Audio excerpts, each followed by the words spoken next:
And joining us now is the Director of Investigations and Research for Judicial Watch, Chris Farrell. Chris, welcome back to Victory News. Great to be with you. Thanks very much. So, Chris, Dinesh D'Souza says the future of our country hangs in the balance based on how the 2024 election goes. Do you agree with how critical the November election will be? Mr. D'Souza is correct. If you jumped back even 20 years and looked at the state of affairs from that perspective as to what's going on now, this country is unrecognizable. If we continue down this radical path that we're on for another 4 to 8 years, I'm afraid we would even be able to exercise our constitutional rights. They're already being threatened.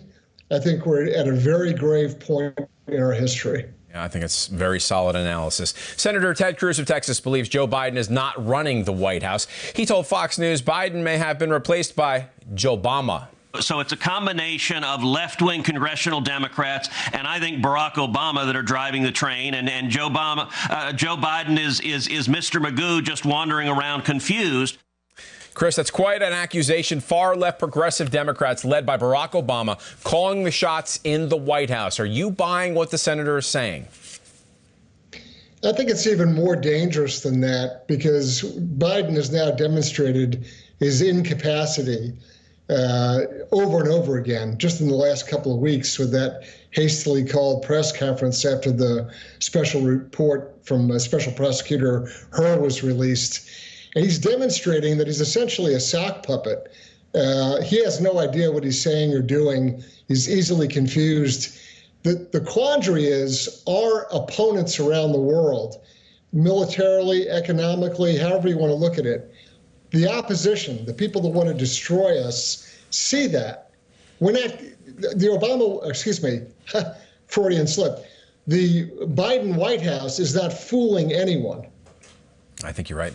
Russia announced a nuclear anti-satellite weapon last week. Antony Blinken asked China and India to appeal to Putin not to launch it. Shouldn't the Biden administration put on their, what you call, big boy pants and handle this directly?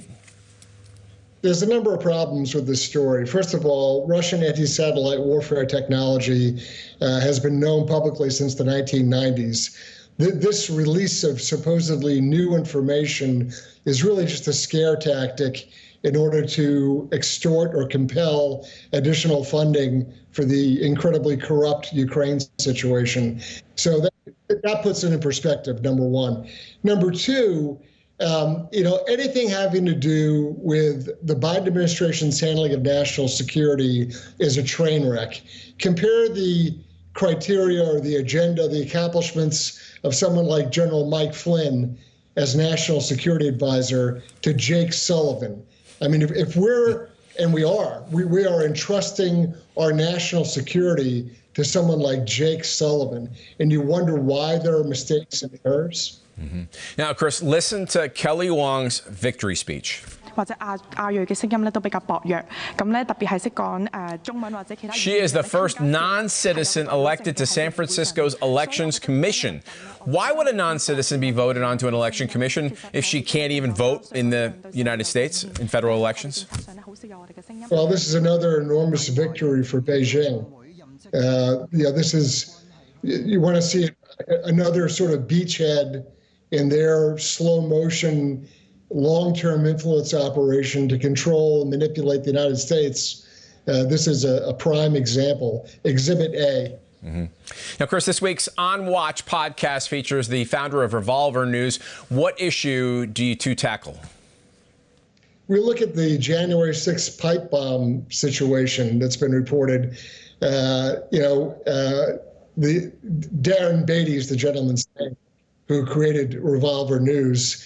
I encourage folks to watch this broadcast because you hear very little about the pipe bomb story of January 6th, and there's a lot of reasons why you don't hear about it.